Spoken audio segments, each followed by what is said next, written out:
Well, what's going on, Cardinal Nation? Man, what a wild game this was. And man, we come up short, lose 4-2 to the Seattle Mariners in 13 innings. As unfortunately we get swept and had a lot of chances in this game. And yeah, this is a wild game.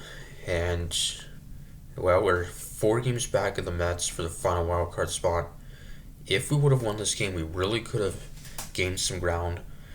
The San Francisco Giants are now just 2 games back of the Mets, who are on the verge of being swept by the Phillies.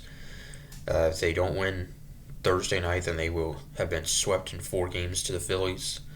So, in which then, if that happens, then it could really make things interesting with just over 2 weeks left in this 2025 season, regular season. So, Cardinals get out to a fast start as we would take a 1-0 lead in the top of the first, solo home run by Ivan Herrera. That would give us a early 1-0 lead for Michael McGreevy. And the Mariners then tied up in the bottom of the second 1-1. Sacrifice fly by Dominic Canzone. That would tie it up 1-1. And had a lot of chances in this game, including in the top of the second. We had the bases loaded, no one out. But then 3 straight strikeouts. So we could have taken a potential 3-0 lead. And had a runner on third in the top of the sixth. But that would be stranded. And McGreevy would get through 6 solid innings, giving up just that 1 run. And would strike out 4 on 5 hits. Inning the third scoreless for Matt Svanson. And had a good chance to take the lead in the top of the ninth.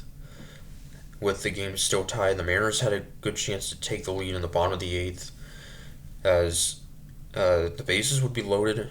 Jojo Romero on the mound facing Josh Naylor. He would walk Naylor to load the bases, and then Jorge Polanco would ground out to keep the game tied heading to the 9th. So what a job by Romero, keeping the game tied and still in there for the bottom of the 9th, trying to send it to extras.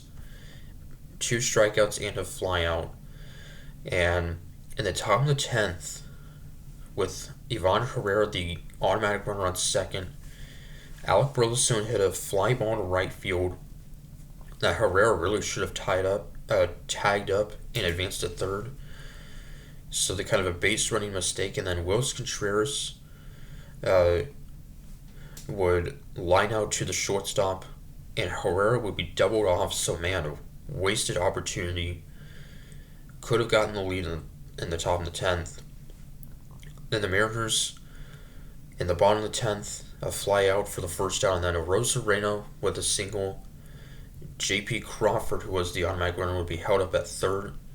We would then intentionally walk Cal Raleigh with 1 out to load the bases, and Riley O'Brien would get 2 straight strikeouts to keep it tied heading to the 11th.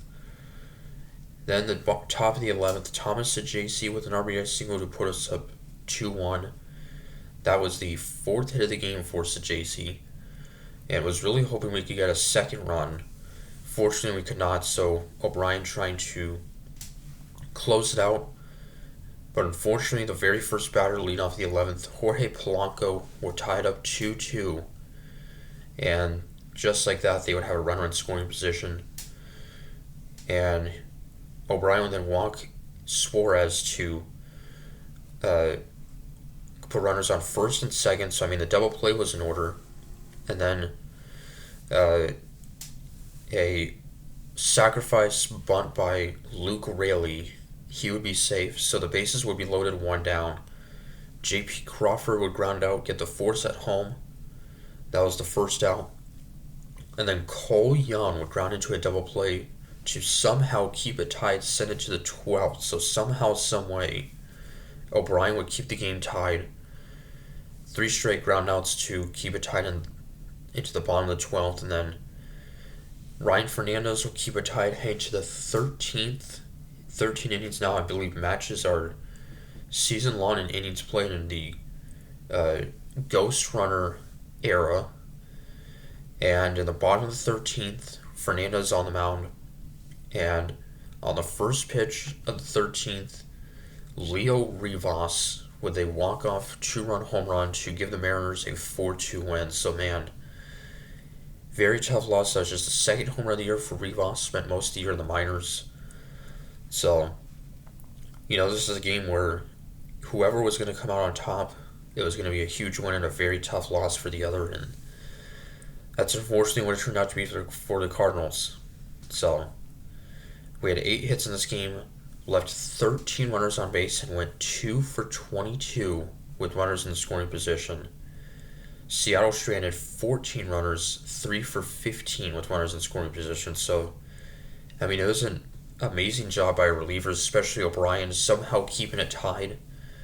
And Fernandez takes the tough loss, giving up that walk-off home run. So, yeah, man, this one hurts, as we could have gained some ground in the wild card standings. So, and yeah, I had a lot of chances and mentioned how not a huge fan of the the automatic runner on second rule, and really, when you're the road team, really want more than one run. And if we could have gotten more than one run in the 11th inning, we could have very well have won this game. So, anyway, an off day Thursday, and then traveled to Milwaukee, faced the first place Brewers. Ironically, they got swept by the Texas Rangers. That was just their second time all season being swept. So, we'll see what happens. So, till Friday against Milwaukee. Really hope we can win Friday. So till then, Connor, saying go Cards.